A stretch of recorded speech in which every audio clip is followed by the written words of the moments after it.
Three, two, one, action. Hey, everybody, it's the Sport Guy Austin here, episode 11 of the A-Team, and I'm joined by Mighty Mitch from Reno. This is our first user submission. He's coming on here with a wrestling expertise, and it's funny because wrestling was such an important part of my life, but I did leave it off the website, so when it popped up and he said he was a wrestling expert, I was like, great, that's just what I need to go back down that rat hole of wrestling and let it suck me back in, because it sucks me in every time. But Mighty Mitch, introduce yourself to the audience, let them know who you are and what you're all about, and then we'll get into the show here. Well, my name's Mitch from Reno. Like you said, I'm 30 years old. I am living currently in Austin, Texas. And I guess from what you said already, I'm just all about wrestling. It's my biggest hobby. It's my go-to. Fall asleep to the network. Try to catch, a little something every day. There's so much wrestling nowadays that it's hard to keep up with it all, but I do try to do my best. Now, you touched on something there that I was in on the network. I got the network the day it came out. I took the day off to get the network. Like I was that into wrestling. And then over time, as it does for many, I just kind of drifted away. And it does take such a massive amount of time to dedicate to keep yourself in the loop. For a while there, I was only watching the pay-per-views and catching those. But before we, dive into, your expertise and let the cat out of the bag on all the good stuff, it's just more background info on you as far as your, sports teams, things like that. Just kind of talk about this general life things. Do you have any diehard sports allegiance? Oh, man. So when I was younger, yes, and I feel like it's kind of the opposite as you had with wrestling. Growing up in Nevada, you don't really have an option for a favorite NBA team or favorite, hometown football team. So when I first started really watching sports, 7 or 8, I love the Colts. Big Peyton Manning fan. But as soon as he retired, I have not been in the football loop as much. Basketball, I just like the Warriors because the family is from San Jose. But really, as far as the sports go, I don't pay attention as much. I'll watch the big ones like the Super Bowl, some March Madness, the NBA Finals, but yeah, again, it's almost how you were with wrestling. You'll catch the pay-per-views, and the rest is just kind of fill in. So, yeah, no, and you did mention March Madness there. Obviously, we're gearing up towards the big tournament. I am hosting a tournament challenge. It's the annual Sport Guy Austin Challenge. We got 2020 here, 2.0. It's not a bracket challenge. You simply have to pick whoever is going to win the championship. And so got a handful of entrants so far who are in. The theme of the pool is madness. So it gets a little interesting. You do get 2 teams. So you get 2 teams. I'll go over the rules. You have 2 teams. One of the teams is going to be your team every year that the pool exists.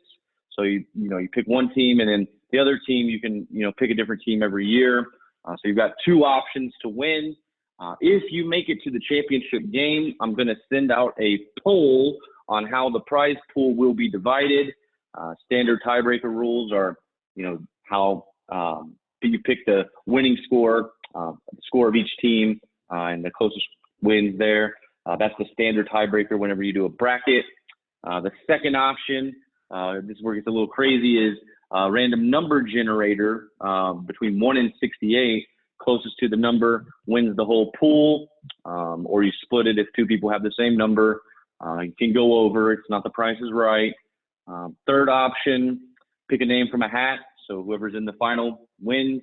all the people that pick that team go in a hat. I put my hand in the hat and draw out a name, and that's the winner. And then lastly, which I think will probably be the most popular option, I think it'll probably win every year, is split the pot evenly between the winners. Now, I like the crazier options. Let's just see who can win. Just have a single winner. I know you're not like a super sports fan, but was that too complicated, or what do you think about this pool I put together? I think, for the person who does not follow college and doesn't have the time to pick which team's going to win every single game, it's perfect. It's pretty straightforward and simple.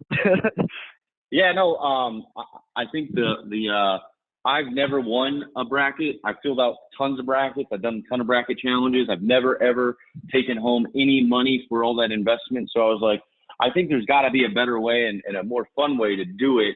And me and my buddies, we kind of put something like this together last year, but it wasn't quite as detailed, and we didn't put it out to the masses. So now that it's out to the masses, I got a form fill from somebody who was trying to enter the challenge, and I guess I didn't mention I did have the entry fee at $100.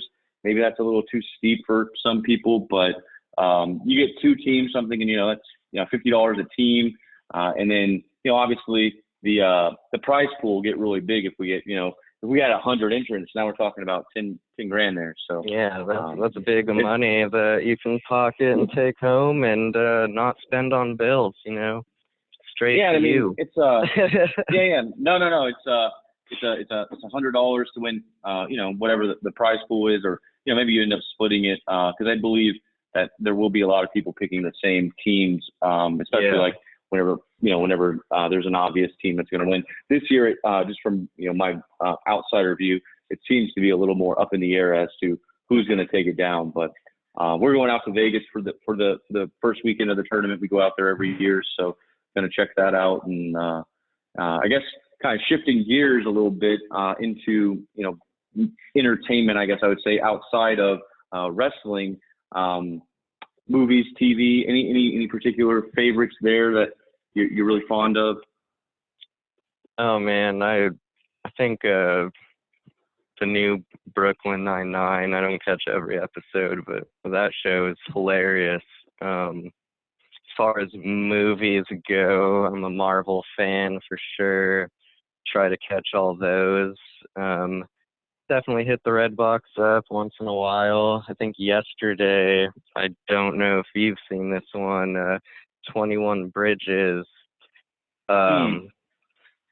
Chadwick Boseman, great actor, but in my opinion, you can only do so much with a shit script, and this was a perfect example of that. It was a terrible movie with no plot twist, so if you're planning on seeing that, please don't. That was the one. I think I saw a preview for it. They shut down all the bridges, and he's like, "What are you talking about?" Yeah, all the bridges. Yeah, that's and the only thing I remember. Within the first 5 minutes, you kind of know that it's the dirty cop in New York story again. They might switch it up and surprise me. But that never happens, and then the movie ends. So that's funny. So Brooklyn Nine-Nine, and you ventured out to the Red Box there. I'm surprised that thing's still going with all the streaming services. It's kind of amazing.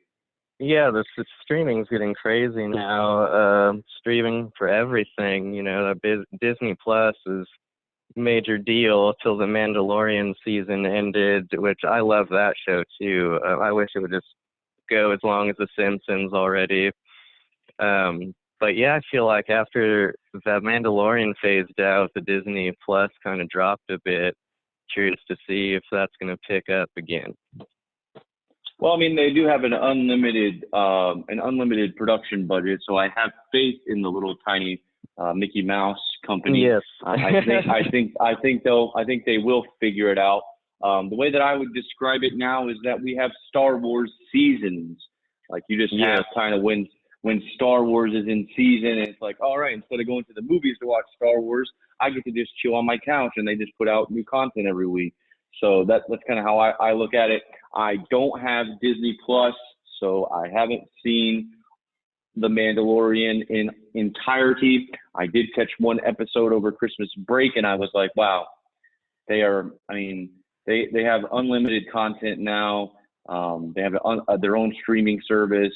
They basically can just do Star Wars all the time if they choose to. If they choose to. I don't know if that's the route they're going to go.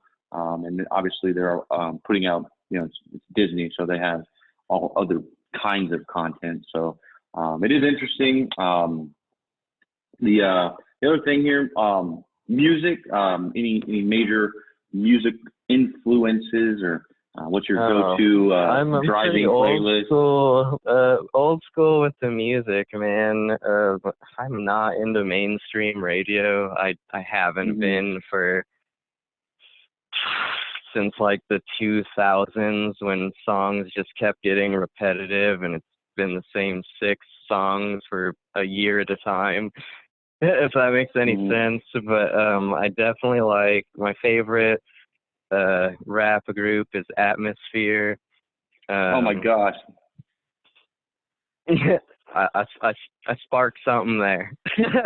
Well, yeah, when I was dating my girlfriend, now fiance, she was like, we got to go see this band Atmosphere, and I had no idea, I had no clue anything about them, didn't know anything about them, but I'll pretty much do whatever she wants to do, as is the case. And we ended up at, I think it was a Stubbs show, and yeah, it was a fun show. It was definitely a little bit different than what I was kind of expecting, because I didn't listen to anything going in. I just trusted her judgment. And yeah, it was pretty awesome. I actually got my boss to go. He'd never heard of them either, and he had a great time. We saw the one at Emo's, but the first time I ever saw Atmosphere, it was in Reno, and I was like 15 years old, and he was with Deltron, the Funky Homo Sapien, and Lucky I Am, I believe, and there was like nobody there, which it was just crazy, because to me they've always been so good, and never on the radio. But I don't think there's been a Atmosphere CD that I just can't listen to over and over and over again, and just every song I relate to. It's kind of like my go-to when I'm in my moods to feel better, type of thing. Right on. Yeah, no, and I'll have to put it back on there, because like I said, I went to that one concert, and I spent some time listening a little bit on the streaming services, but definitely have not listened to all the CDs, so I'll definitely check that back out there. And then I guess the one thing that I did skip over, and this one keeps us going forever and ever and ever, food. Do you have do you cook? I'm not a cook. I eat out a lot. I eat out a ton. Yeah, I do. I do the cooking mostly, just because my girlfriend can't. She does the baking. I do the cooking.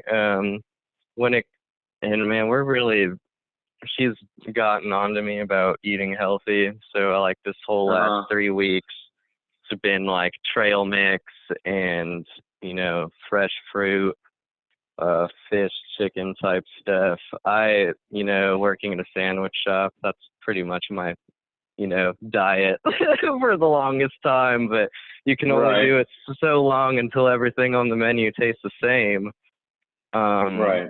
So yeah, that being said, like I was on that sandwich diet. Eating out, it's just expensive, in general, but it really is. There's I didn't know what good barbecue was till I moved to Texas, that's for sure. Like, Nevada barbecue, hamburger, hot dogs. I didn't even know what brisket was till I got here, man, and I was sad that I was missing out that long. That's pretty funny. I grew up, I did what I like to call the barbecue tour. I grew up in those little tiny towns around Austin, like Elgin, Bastrop, Liberty Hill. So if you haven't made the journey out to Lockhart to try their barbecue, one day or one weekend, we'll make the trip. We'll go out there and I'll show you what I think is the best barbecue. I honestly, and I mean, maybe I shouldn't even be judging barbecue because I haven't had it, but I refuse to wait in line for At barbecue. Franklin. Yeah, I refuse. I refuse to because I hear that, man. I grew up eating barbecue, and we would go to we would have barbecue probably at least twice a week, all the time, and it's in Elgin. They're famous for their hot sausage. It's famous, like world renowned. So to have me go and stand in a line and wait for barbecue, it's just so anti what I'm into. I never knew the craze behind it. Like, going further into what you just said, that standing in line's ridiculous, right? Like, I worked at this vet once, and it was this lady's birthday, and I shit you not, she offered me $100 to go stand in line for her because she didn't want to do it, but she wanted to get her husband that barbecue. And I was just like, well, no, first of all, like, that sounds awful. Like, I don't want to do that. But, yeah, it's crazy that, people do wait in line for that long. And, I haven't, so I can't, be the judger on if it's worth it or not. But I just can't, see it being that great for 3-hour wait. Yeah, like if you've never, like if, for example, you coming from Reno, right? You come from Reno, you have no clue. You're basically a tourist. You have no idea what barbecue is, and you go have that, and it's Franklin's. You're like, oh my God, this is the best I've ever had, and it was so worth it. But for someone who's like a connoisseur or has had brisket since they were, able to see over the top of the table, it's like, wait a minute, I know what brisket is, and like, I know these people over here make really good ones. Like, I don't know about this. I think it's a bit of a I don't know, just like a tourist trap is what I would call it. But one day I will make the pilgrimage. I'll do what everybody else does, and I'll bring like a 6-pack of beer and hopefully get a buddy to stand in line with me. Make a day out of it. Exactly. But the other thing is the dark arts, gambling. Do you place any bets, play any poker, doing anything like that at all? So again, coming from Reno, that's pretty much, that was the thing to do, right? It's like, if you're not drinking, you're gambling because there ain't shit else to do. But they kind of have this gimmick where, if you cash your check at the casino, they'll cash it for free. Not only will they cash it for free, they'll give you free drink tokes. And then, you get your free drinks, and what are you going to do with your paycheck? You're going to gamble. So sounds like a recipe for disaster. Right? They set you up for it. And so no, I wasn't big on the machines ever, or the card games, but or not even blackjack, but craps was my go-to. I loved throwing the dice. I would play the field all day and hope for that horn. So I've definitely been there. Dude, craps is my thing, dude. Did we just become best friends? Oh my God. I am a huge fan of throwing the dice. In middle school, we would roll for quarters in the bathroom. So I've definitely done that. I know of a place on Wednesday nights, every Wednesday night, that's throwing dice here. Well, I say it here, but it's about an hour and a half drive. But it's the closest dice game that I know of where you can go in and you'll get paid if you hit them big. I saw one night, this dude, we were rolling so hard, and this dude must have busted them up for like 10 or 15 G's just rolling dice, dude. Woo! And got paid, just right then and there, bing, bang, boom, no problem. Here you go, sir. See you next week. So that's crazy. It's definitely, they do exist out there. So I guess now would be a good time to dive into what you're known for here, Mighty Mitch. I guess we'll go into it. How did you get into wrestling? What is your very first wrestling memory? Oh man, so there was no religion in my household growing up. Ric Flair was God and Hulk Hogan was the devil. And my dad loved Ric Flair. He would act like him. He had the robe and the whole thing, and it was just always there for me. I think I was playing with wrestling toys before I even knew who any of the wrestlers were. But Right. man, the first like real like wrestler that I remember being into and like knew his name was Sting. You know, the Was fake this paint, the well, let's just start here. Was this the Crow Sting, or was this the I don't know what you would call him, just the original Sting, I guess. this was colorful blonde flat top. I was probably early 90s, man. I'm like 93 or 94 is probably when I first like started learning the names, and just like I remember my mom just telling her friends like, man, if you just show my son the shoes of the wrestler, he'll tell you who they are, their entrance music, and all the shit. So I just like knew everything, man. I just loved it, always have. But yeah, it's definitely the dad being such a Ric Flair fan when I was a little kid. I was just born into it. Okay, all right. So you have that, and then kind of. I remember. I mean, obviously, at that point, we're talking about two different organizations, two different programs, both vying for your attention. Funny. Your dad obviously was probably leading you. He's probably leading you more towards the WCW product, just simply because that's where Ric Flair was for at least the good. Yeah. I mean, he had a run, but the good Ric Flair was not the one that ended up making it over to, at the end. No, not at all. But in that sense, I don't think my dad was really pushing one against the other. To me, at that age, I wasn't even thinking WWF, WCW. It's all wrestling to me. Right. I think the time I really started noticing that there was a real difference was probably when the NWO thing started, and they were on at the same time, and I was the channel flipper. I didn't pick one. I had to watch both, and I remember just my house set up where you could see the living room and the dining room TV.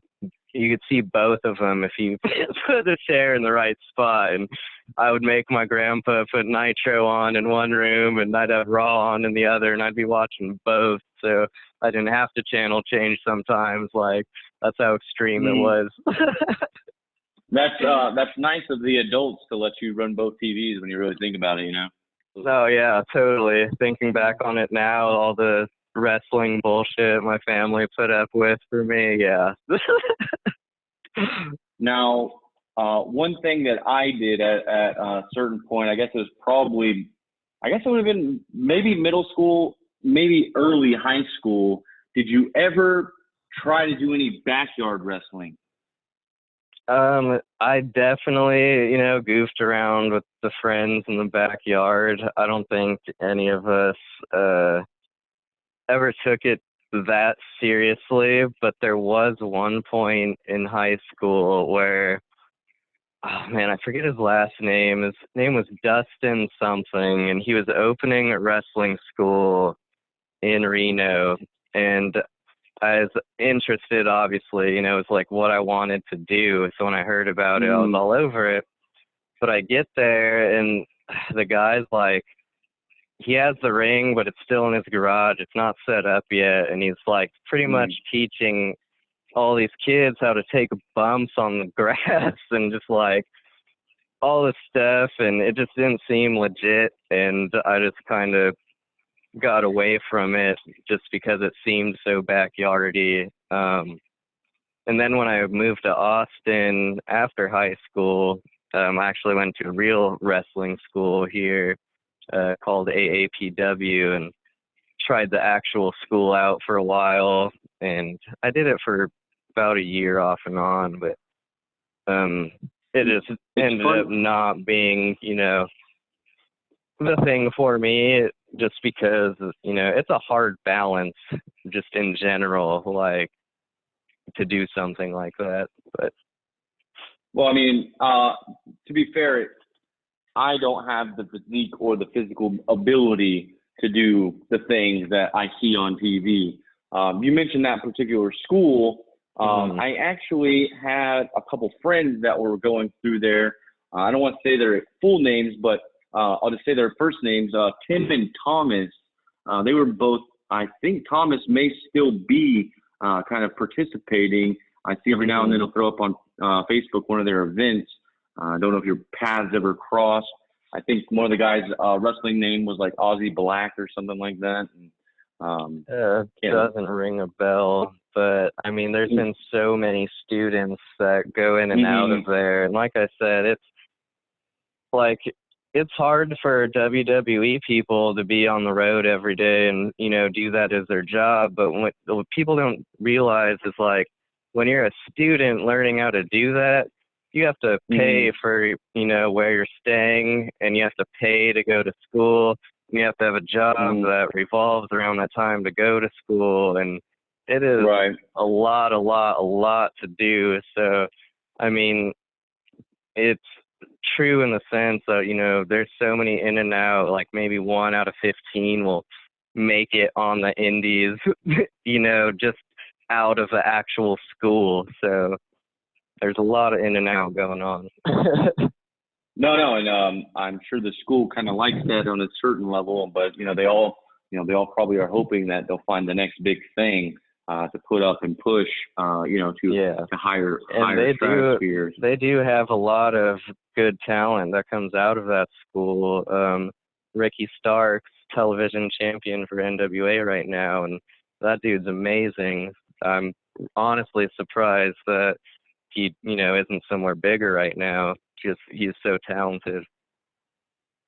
Yeah, unfortunately, I have to show my novice. I don't know who that is. I don't know. I don't know who that is. When it comes to the current stuff, I like I said, I was in for a long while. I was riding it out. But I finally I canceled my network subscription, and I was just like, I guess this is kind of past, but I still record Raw every Monday, and I delete it, but I will get back into it now that I have another wrestling buddy who's brought it back to me. There's got to be some reason why. I did see that they're putting SmackDown on like an actual network. So on they've Fox, come they've come a long way from where it all started. You said you got in about 94, 95. That was around the Bret Hart kind of era where he was doing his thing. I guess, run it up. Obviously, you said you got to the NWO takeover, which was the Monday Night Wars. Attitude Era was huge. Who is, or do you have your go-to favorite wrestler? Who would you say is your favorite? Or you can't do a favorite, maybe give like a top 3 or a top 5. Oh man, a favorite, like my overall favorite is probably from New Japan, Okada. Like, this dude can tell the most amazing stories without ever cutting a promo, just all in the ring. And, I feel like people decide what kind of wrestling they like by what kind of story they like being told. For me, I would rather story be told in the ring compared to the promos and all the drama outside of it. But I think just like when it comes to an actual wrestler and just like a working wrestler, Cesaro, like, he is so good, and I feel like he is very underestimated. He can have a great match with a broom, as they would say. Those are probably my top 2 right now. Is that like just the going guys, or are you saying that's like your all-time favorites, or? That's going right now. Yeah. Okada definitely might be all-time for me, but wow. Past sense, I want to say Sting's up there for me, and Ric Flair.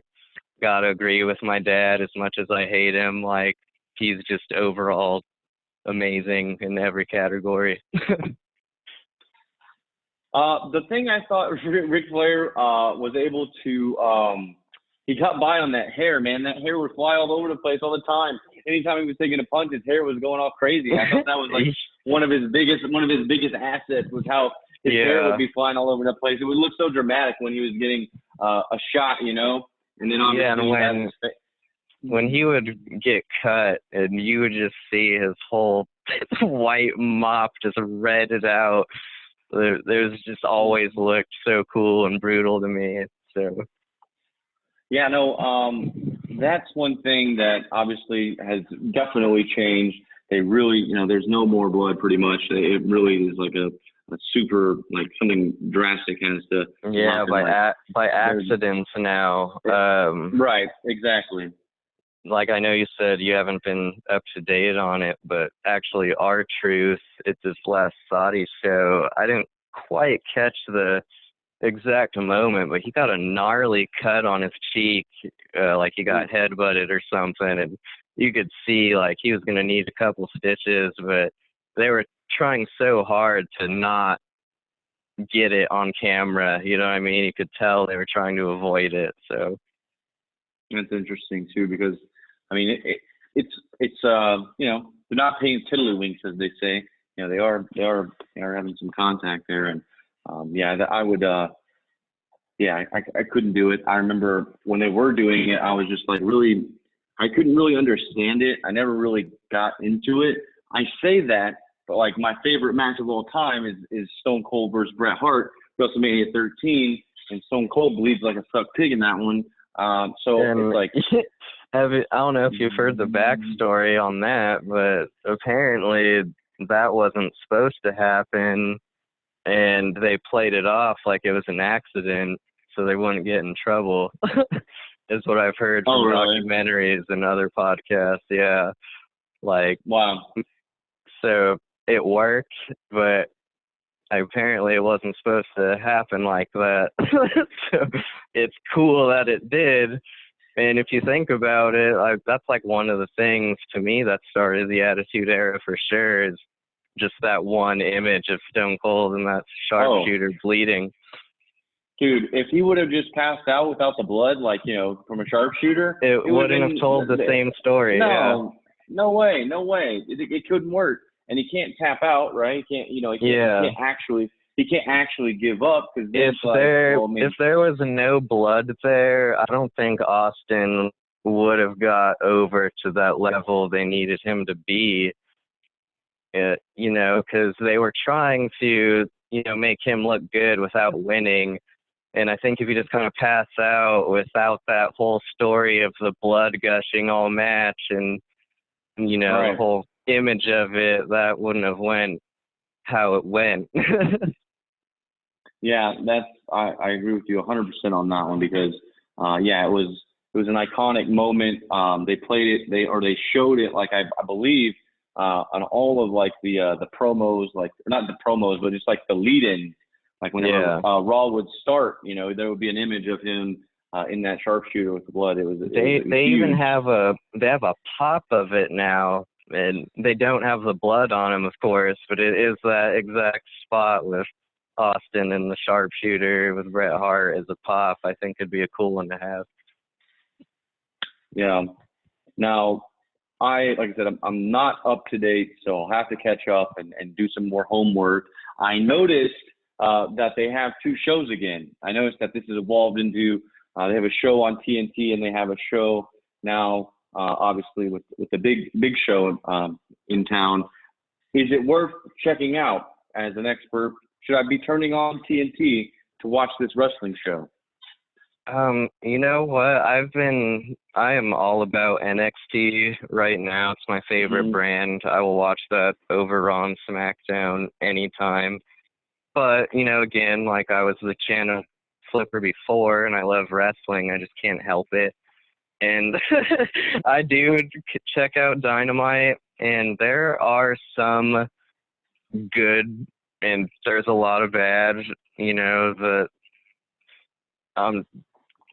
I may be biased because I love NXT, but I feel like I truly try to give it a shot, and there's just some things that I don't like about it that some people might, Well, wait, but you said I think you said the other name. What's the name of the one that's on TNT there? Because you said NXT that you didn't like. AEW Dynamite, which is the Cody Rhodes Dynamite. one.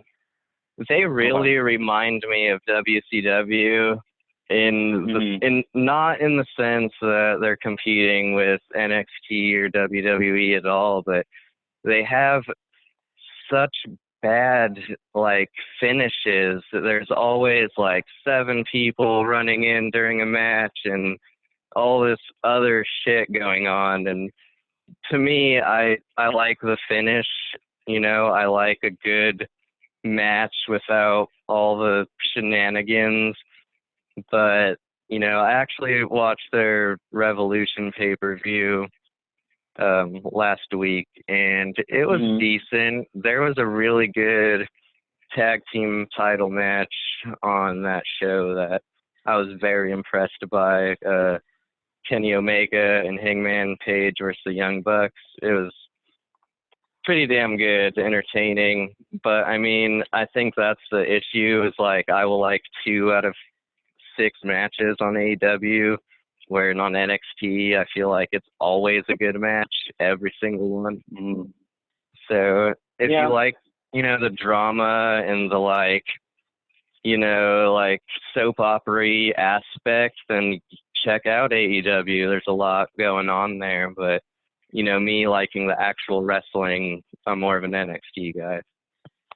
And I think one thing that came to my mind as you were talking about this, we kind of got spoiled at some point. There's not really any rhyme or real reason why a wrestling show has to be 3 hours long. Oh God, man.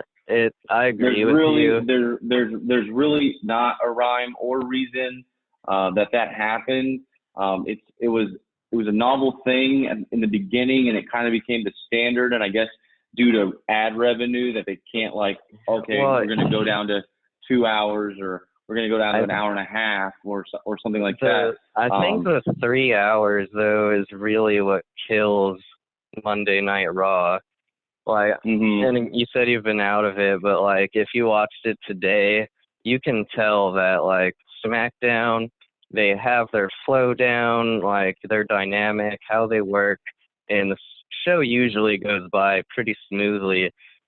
But Raw, I feel like last night was a little bit of an exception. I didn't get to catch all of it, but it was pretty entertaining from what I saw.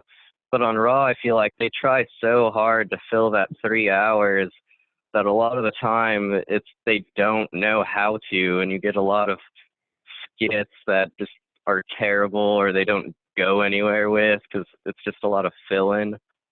No, I mean, I'm with you there. Definitely. That's exactly. I think it's Hulu that they partner with, where they have the condensed version that you can watch. Yeah, and it's way easier to get through. Right, and it's wait, you guys realize that you realize that you should only be putting out this much content. In fact, here's how you're presenting it on a streaming service. That's what you should be giving the consumer who's watching then on USA there. But I guess, like I said, the ad revenue is there, so they're not ever going to give up that 3 hours time block, that stranglehold that they have. Go ahead. No, I was just going to say, even if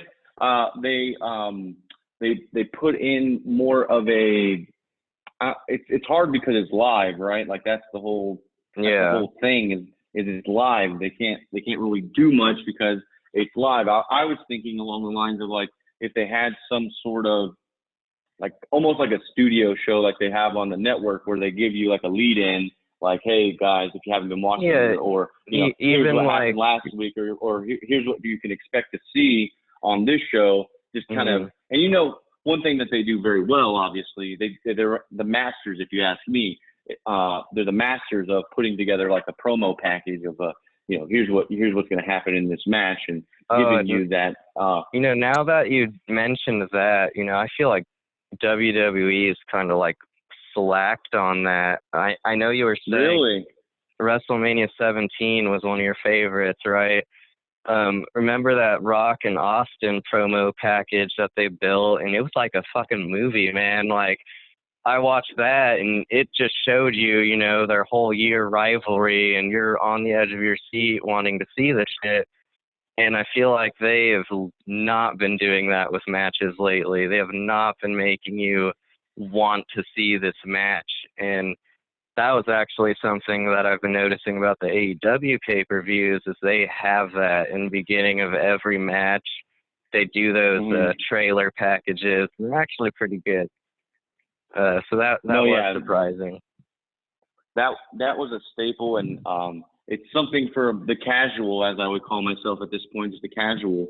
That you need that. Otherwise, it's you don't have that same tie or that same rooting interest that you're gonna root for this person or you're gonna root for that person. And it's all about, like you said, storytelling and having those built-in ties there. So I guess we talked about, the current product. If you wanted to bring me up to speed on kind of who the champions are and that kind of thing, I'd be all ears on that. We got about the big show, obviously the WWE. I know the Big Show's not ever going to be champion again. Is he even still around, the Big Show? Oh, man, I think he still is doing little things here and there. He's obviously not, full on active roster, traveling all year, but I think I've seen him do like 1 or 2 Raws in the last like 3 months or so. So he's probably around very part-time.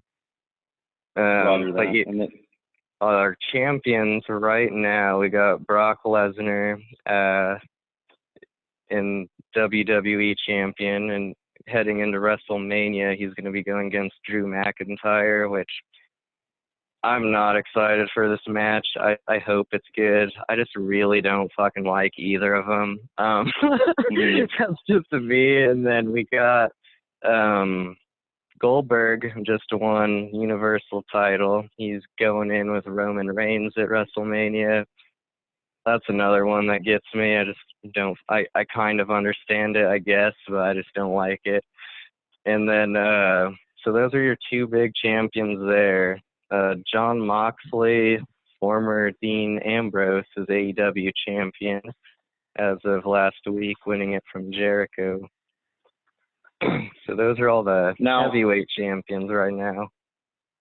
I have always been a Brock Lesnar fan. I mean, when you have an actual fighter there, it makes sense that he should beat up the other fighters. That's my feeling. That's my feeling on it. But gee whiz, it does seem like it's been a long time. I've been out of the game now for a good while, and he's still the champ. It's kind of like, wow, they really don't have anybody else to carry the mantle there. I mean, that seems outrageous. My biggest problem with all the belts right now is, like, people, wrestlers, they're supposed to be there for the prize, right? They should all be wanting the championship. And I feel like WWE has really just degraded the value of their championships because, like Brock Lesnar, he wrestles for the championship like 6 times a year and you never see him. And then it's, you know what I mean? And now Goldberg's the champion and he'll defend it when he loses it, more than likely. So I just hate how, I feel like the champion should be the one who's out there working every fucking night. And like, yeah, Brock makes money, but it's like, if he's never there, he's not putting ass in seats until he is. So it's like, what is the belt there for? Yeah, that's just how I look at it. No, I mean, I think that's a common complaint amongst the hardcore fans for sure. I think what they're trying to do is build him as an attraction type of thing where you don't see him and it's like kind of like a special occasion when he shows up. I think that's what they're kind of going for. And obviously, they're doing what they're doing, and it's definitely working. They're, they're on Fox for crying out loud at this point. So they're doing something. They're getting ESPN coverage, which is kind of outrageous to me. It's like, what? Okay. I mean, I actually heard that. Yeah. They might be giving ESPN the streaming rights to the Big Four, which, oh, wow. If that happens, it's all been stuff I've seen as a rumor online, but, me as a network subscriber, I'm not going to pay that $10 a month if they're going to charge me $60 for the Big Four, because that, that's why I got it, was so I could watch the pay-per-views for $10 instead of 60. Right. So, I mean, no, of course. But there's going to be, those hardcore people who are going to pay that money, obviously. But, I couldn't imagine them giving exclusive rights and taking away from the network. I know ESPN has their own streaming thing, and they're doing something with UFC, which I don't really care for myself, because I was a big UFC guy. So, when Brock was in the UFC, I was watching UFC, and I remember watching all the way back on, we had UFC 1 and 2. We would have watch parties. My uncle would watch, and it was interesting. And I always liked the real fighting too. I was like a boxing fan. And with ESPN streaming now, I have to buy the streaming service, and then I have to pay for the pay-per-view And if I don't have a good connection, it's all like and that's what I mean, right? It's like If anything, I think it would have, if they want to make more money, they just raise the price of the networks monthly. Don't try to charge everybody $60 for, your Big Four pay-per-views, because, you're going to have to pay however much the ESPN app costs to get that, and then you're going to have to pay for the price of the pay-per-view. It's pretty much what it would be. So you're looking at like $70 to watch WrestleMania now, which is, I feel, is the main reason everybody got the network, is because nobody wants to pay $60 to watch pay-per-view anymore. And I'm with you on that. I remember when the network came out, and it was like, we're gonna have all of the pay-per-views in one place, and I was like, oh my God, this is gonna be forever. And I don't know about you, but I never found myself really going down that rabbit hole. Just, again, mainly because of the time component that was associated with it. Because you had, committing to 3 hours of watching like WrestleMania 1, and it was like, no, I'm just going to go and do something else. And they're getting longer, WrestleMania is like 7 hours now. And my whole thing with that is, like, okay, I'm going to watch it at home. Like, that's cool. So I can actually like go to the bathroom and stuff. But man, it's like, how do you, main event that and expect people to be into it still? Like, right. I feel bad for those wrestlers who have to, go on last after people have already been there through the 2-hour pre-show and, the rest of the 3 hours of the, not even upper card matches. And now you're going to, do the show pretty much, is how I feel. It feels like there's a 4-hour pre-show and then like a 3-hour real show, and it should all just be 3 hours, I feel like. even like 3 hours. Yeah. I would say, like, for the most part, I bet they could probably get away with, that's the one thing that I don't really think they really embraced. And they kept the formula the same, but they created their own network. They created their own network, but they used the network formula, like the network formula, you know what I mean? Like, they didn't like think, okay, well, now that it's our thing, maybe sometimes we go a little bit longer because it's worth it, and we have, the ability to, because it's our network. We don't have to pay do whatever we want. Yeah, exactly. You know what I mean? We can do whatever we want here. We don't have to have a formulaic 3-hour show. Sometimes, like, the show could end in an hour and a half because you have these matches, and these are the only good matches, and these are the rivals. And you'd probably be a little bit more bought into the whole program, like you were saying, if you didn't have to have such a – you're right, WrestleMania, when we went to 30 in Dallas there, it was a slog. It was a slog. So hard to get through. Getting into the event, we didn't even get in until after the pre-show was over because it was so hard to navigate and get in. That they were not. They were just. I guess they didn't know how many people were coming to WrestleMania. Like they weren't ready for the amount of people to come. But it was a kind of a nightmare there for a little bit. I remember, I forget which one it was, to be honest, but I remember it was a few years ago, and I'm like, man, this is a really fucking long show. It's been on for like 5 hours, and then the Undertaker is coming out, and I'm like, well, that's a half an hour more right there. So that's fine. Yeah, his end, like, again, it's a showdown. You haven't been keeping up, but he takes like 6 minutes to walk to the fucking ring and gives AJ Styles this botched of a choke slam, and then takes 10 minutes to walk back, and it was just terrible. And if AJ and Undertaker are having a WrestleMania match, I just hope that it is better than that little spot we saw. I know AJ should be able to carry the Undertaker to a good match if Undertaker comes in shape, but I think he should have stopped at Brock Lesnar with his WrestleMania loss. It's just kind of getting sad to me.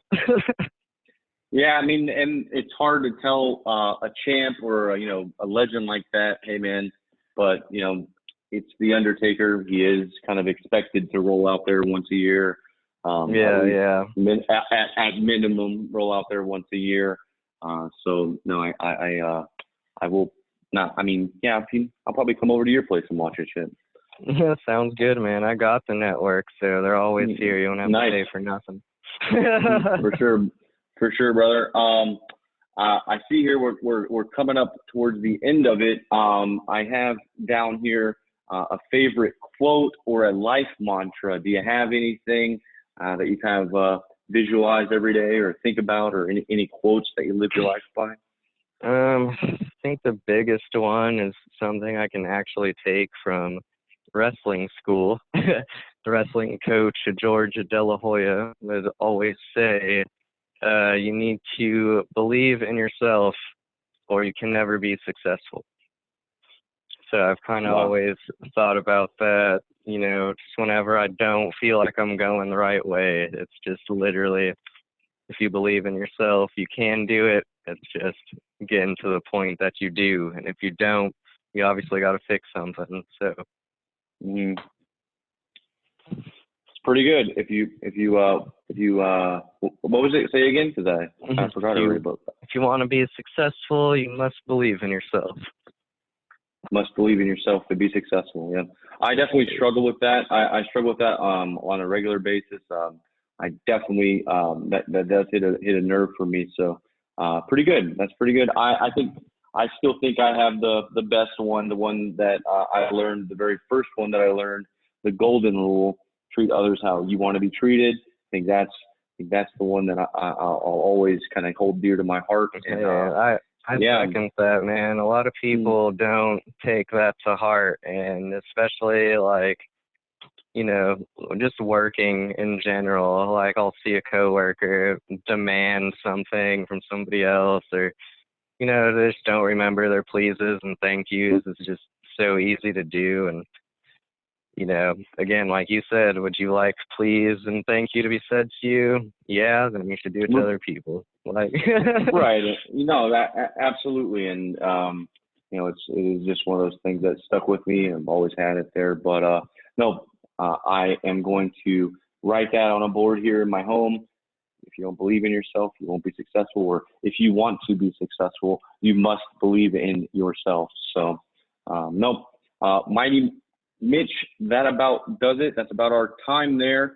I'll kind of put a bow around it. And thanks for joining the program. Once again, the very first, audience member, user, participant popped in, said he wanted to talk about wrestling. So giving him the platform. And we can talk about, pretty much anything that you want to talk about. If you made it this far, find something that you're passionate about, fill out the form, send me an email. Mitch, how fast did I respond to that email? Oh, man, it was super fast, faster than Jimmy John delivery. That's good, dude. Excellent there, man. And that ends our show. Thanks for coming. And Sport Guy out. Don't